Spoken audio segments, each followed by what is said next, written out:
Api di Bukit Menoreh, karya S.H. Mintarja. Dengan saya, Handa Salafia.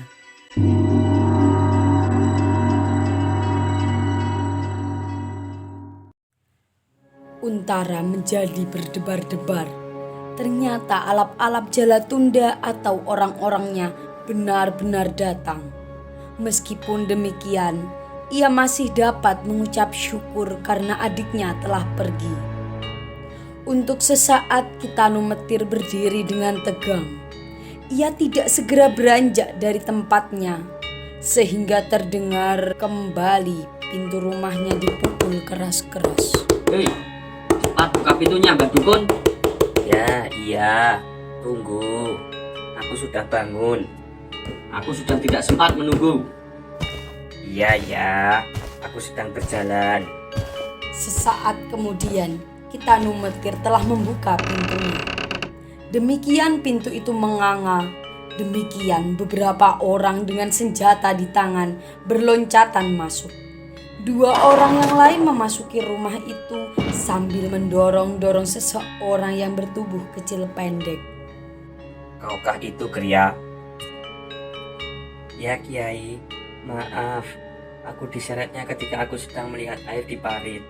Aku sangka karena hujan yang lebat ini parit-parit akan banjir. Waktu aku sedang menutup pematang, datanglah orang-orang ini. Tak usah mengigau. Monyet itu tidak kembali ke Jatianom. Mereka pasti kemari untuk mengobati lukanya. Siapa? Seorang anak muda di antara mereka perlahan-lahan melangkah mendekati Kitanu Metir. Kita telah berkenalan, Kiai.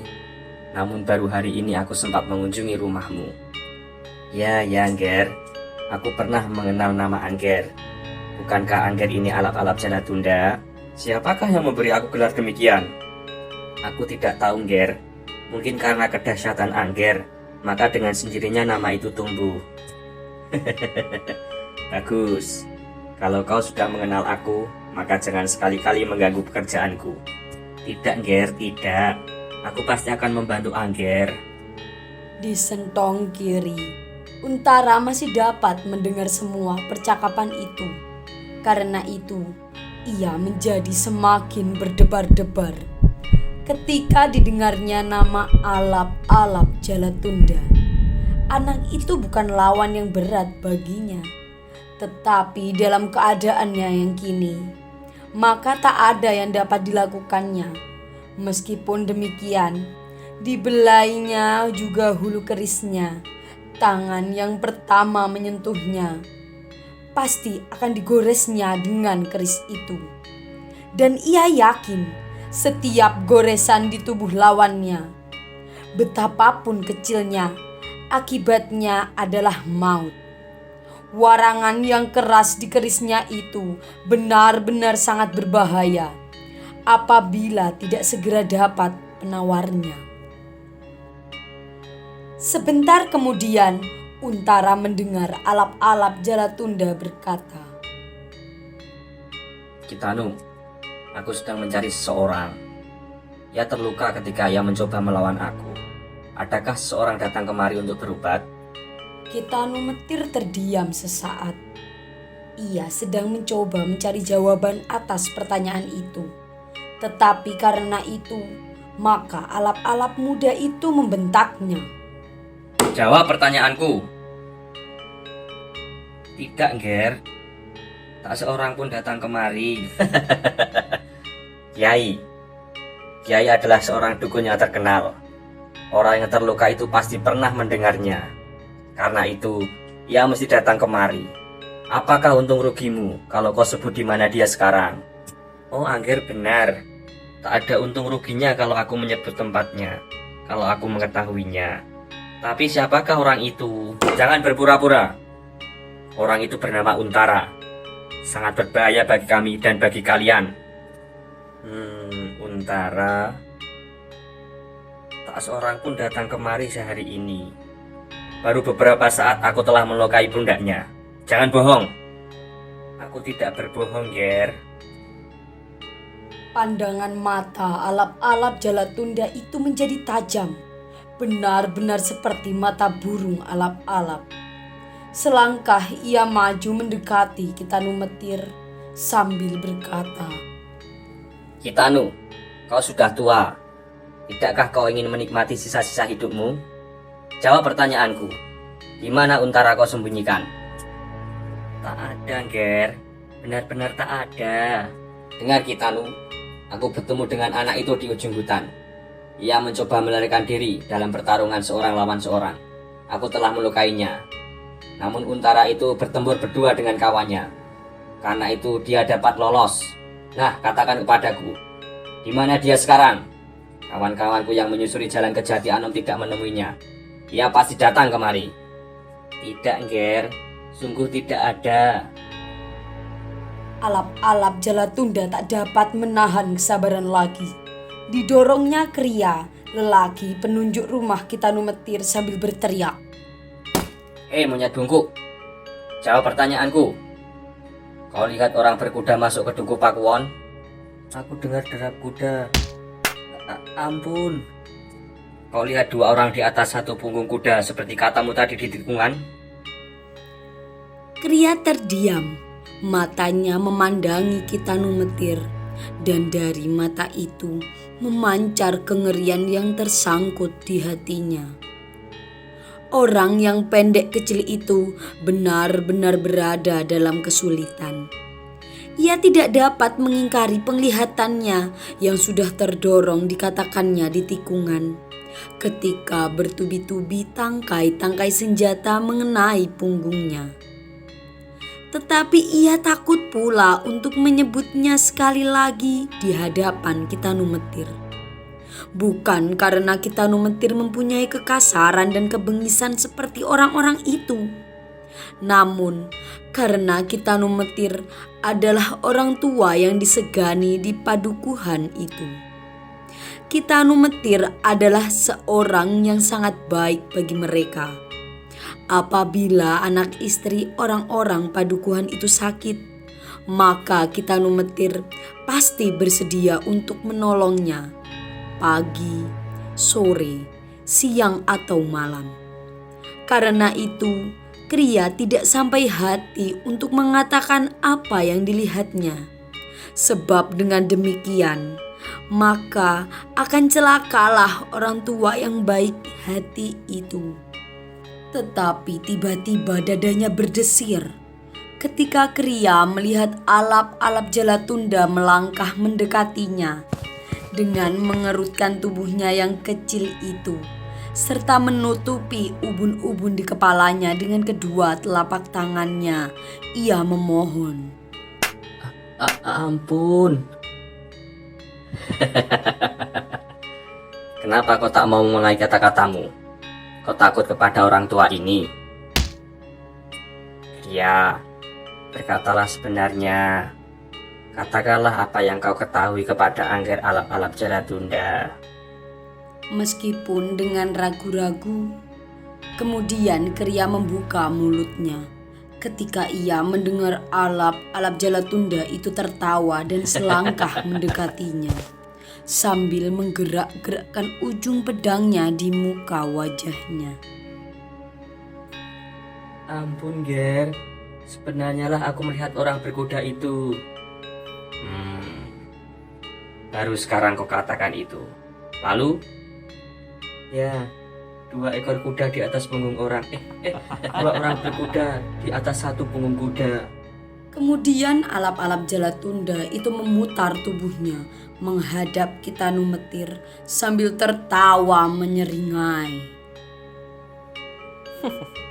Kau dengar, dukun tua? Lidah si bungkuk itu terputar-putar. Aku dengar. Tapi adakah seorang yang masuk ke padukuhan ini pasti datang ke rumahku? Bagaimanakah kalau orang itu sekedar lewat dan terus ke Gelagah Legi atau ke Daun? Hanya di sini tinggal seorang dukun yang ternama. Cepat katakan, mana dia? Untara yang mendengar bentakan-bentakan itu pun menjadi gelisah. Apakah yang akan dilakukan terhadap orang setua Kitanu? Tetapi Untara terkejut ketika jawaban Kitano justru menjadi tenang. Angger, kalau Angger tidak percaya, silahkan mencarinya. Awas kau Mbah Dukun, kalau dia sampai ketemu. Mata alap-alap Jalatunda yang liar itu beredar, berkeliling ke segenap sudut. Tiba-tiba di antara mereka, di antara kawan-kawan alap-alap Jalatunda itu, terdengar seseorang tertawa. Suaranya menggelegar dan jauh berbeda dengan suara alap-alap Jalatunda. Hei, alap-alap kecil, agaknya kau terlalu baik hati. Jangan buang-buang waktu. Berkencarlah dan cari di semua sudut rumah ini. Kitano Metir terkejut mendengar suara itu. Demikian juga Untara. Orang yang menyebut alap-alap Jalatunda dengan sebutan alap-alap kecil itu pun pasti bukan orang kebanyakan. Karena itu, dada Untara menjadi semakin berdebar-debar. Alap-alap Jalatunda sendiri mengerutkan keningnya. Kemudian sahutnya. Bagus. Hei kalian semua, carilah orang yang bernama Untara itu sampai ketemu. Suguhkan dia kepada tamu kita, Kakang Ploso Ireng. Ploso Ireng. Untara menyebut nama itu di dalam hati, dan debar jantungnya pun menjadi bertambah cepat, sejalan dengan tubuhnya yang bertambah lemah. Ploso Ireng adalah orang yang benar-benar menakutkan. Ia adalah salah seorang prajurit Jipang yang dipercaya, seperti Arya Panangsang sendiri. Ploso Ireng adalah seorang pemarah, dan bahkan Ploso Ireng memiliki sifat-sifat yang jauh lebih bengis dari Arya Panangsang. Seandainya Untara tidak terluka, maka dengan penuh gairah Ploso Ireng itu akan disambutnya. Tetapi keadaan Untara sedemikian buruknya, sehingga untuk berdiri pun agaknya terlalu payah baginya, hanya karena darahnya terlalu banyak mengalir. Sesaat kemudian, orang-orang alap-alap Jalatunda itu memencar ke segenap sudut rumah Kitano Metir. Setiap lekuk-lekuk diperiksanya, bahkan sampai-sampai geledek-geledek bambu pun dibukanya. Tetapi tak seorang pun mereka ketemukan. Sentong kanan, tengah dan kiri pun mereka jenguk pula, bahkan dengan obor di tangan mereka. Namun di sentong-sentong itu mereka hanya melihat setumpuk bantal, dan di sentong kiri seonggok untayan padi di dalam bakul yang besar. Namun Untara tak mereka ketemukan. Selagi mereka sibuk mencari-cari, kembali terdengar Ploso Ireng tertawa nyaring di luar pintu. Kuda itu telah kemari, tapi aku melihat bekas kakinya meninggalkan tempat ini. Benarkah? Bawa Kriya kemari. Hei Kriya Bungkuk, kau lihat orang ini datang. Pasti kau lihat ia pergi. Ya, aku lihat. Kenapa kau tidak bilang sejak tadi? Kau sengaja mempermainkan kami. Tidak. Aku tidak sengaja, Tuan. Atau kau termasuk gerombolan orang yang bernama Untara itu, Tidak. Jadi kenapa kau lindungi dia? Aku tidak tahu kalau kuda yang datang itu kemudian juga kuda yang aku lihat meninggalkan padukuhan ini. Kenapa? Adakah perbedaannya? Yang datang berdua, yang pergi hanya seorang. Jawaban itu benar-benar mengejutkan. Kriya sendiri terkejut mendengar jawaban itu. Kitano Metir yang mendengar percakapan itu mengerutkan keningnya. Ia tak akan dapat mengelak lagi, tetapi ia tidak kehilangan ketenangannya. Karena itu, sikapnya benar-benar mengherankan. Tiba-tiba terdengar alap-alap Jalatunda tertawa berderai, dan Ploso Ireng itu pun tertawa pula. Terdengar Ploso Ireng berkata, Yang seorang melarikan diri, tetapi kawannya yang luka ditinggalkannya di sini. Untara menjadi gelisah. bukan karena dirinya sendiri. Namun dengan demikian, maka Kita Numetir pasti akan mengalami bencana. Alap-alap Jalatunda yang ingin mendapat pujian dari pelosok ireng dapat berbuat hal-hal di luar dugaan. Dan apa yang dilakukan pelosok ireng sendiri akan sangat mengerikan. Apalagi ketika Untara mendengar pelosok ireng membentak. Hei, dukun celaka. Aku tidak telaten melihat cara alap-alap kecil itu mencari lawannya. Untara adalah seorang yang sangat berbahaya. Aku pernah dengar namanya di medan peperangan. Nah, tunjukkan kepadaku sekarang. Aku ingin menemuinya. Di mana orang itu? Lalu kau alap-alap kecil, serahkan Untara kepadaku. Kau dapat menemukan yang seorang lagi. Anak itu telah pergi. Kau dapat memeras keterangan dari orang pendek itu. Kemana ia melarikan diri? Pakai kudaku, kejar dia dan bawa dia kemari. Atau penggal lehernya dan tinggalkan di sekitar Sangkal Putung. Perintah-perintah itu mengalir seperti pancuran, dan perintah-perintah itu benar-benar mengejutkan. Dada Untara pun tiba-tiba bergejolak dengan dahsyatnya. Untuk sesaat ia lupa tentang lukanya. Yang didengarnya kemudian adalah suara alap-alap Jalatunda. Kakang Pelosok Ireng, Untara adalah lawanku. Karena itu aku ingin menyelesaikan perkelahian itu. Memangnya kau yang melukainya? Sudah aku katakan. Dalam perkelahian seorang lawan seorang? Ya, Alah, jangan mengelabui orang tua. Aku tahu siapakah Untara dan siapakah Pratanda yang sekarang bergelar alap-alap Jalatunda. Atau kau takut kepada yang seorang itu pula? jangan memperkecil arti alap-alap Jalatunda di daerah ini. Kenapa aku harus takut kepada yang seorang lagi? Berdua dengan Untara pun aku telah berhasil mengalahkan mereka. Jangan ulangi. Kalau sekali lagi kau sebut kemenanganmu itu, aku tampar mulutmu.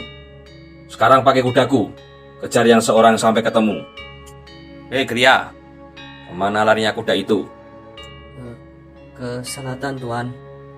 Terus di simpang 3 membelok ke barat. Nah, kejar dia lewat Kali Asad. Cepat pergi. Alap-alap Jalatunda yang garang itu tidak membantah. Bergegas-gegas ia pergi ke jalan kecil di muka halaman Kita Numetir. Dan sesaat kemudian terdengarlah derap kuda berlari. Mendengar derap kuda itu, berdentanglah jantung Untara. Segera ia mencemaskan nasib adiknya. Tiba-tiba saja ia mencoba menyibakkan tumpukan padi di atasnya.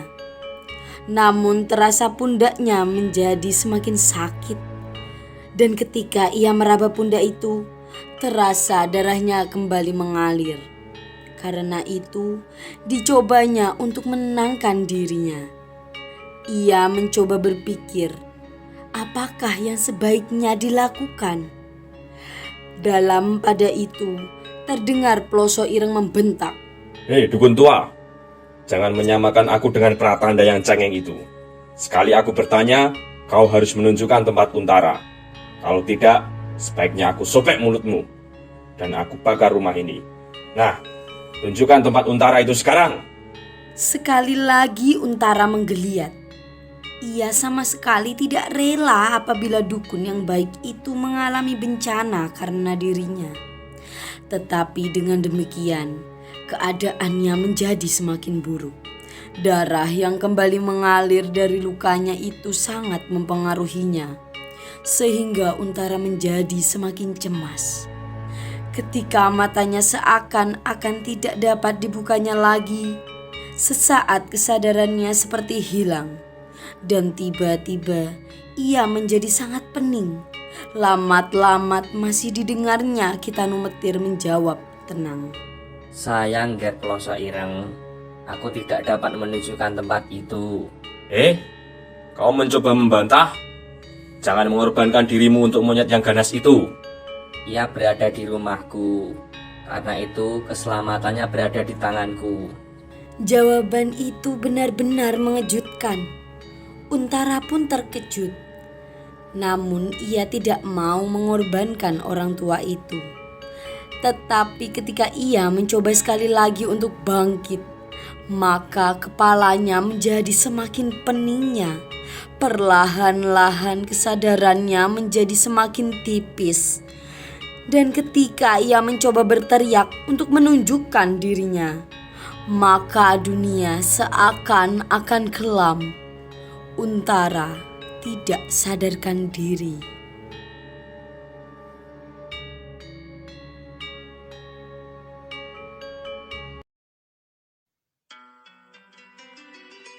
Terima kasih telah mendengarkan kisah Api di Bukit Menoreh.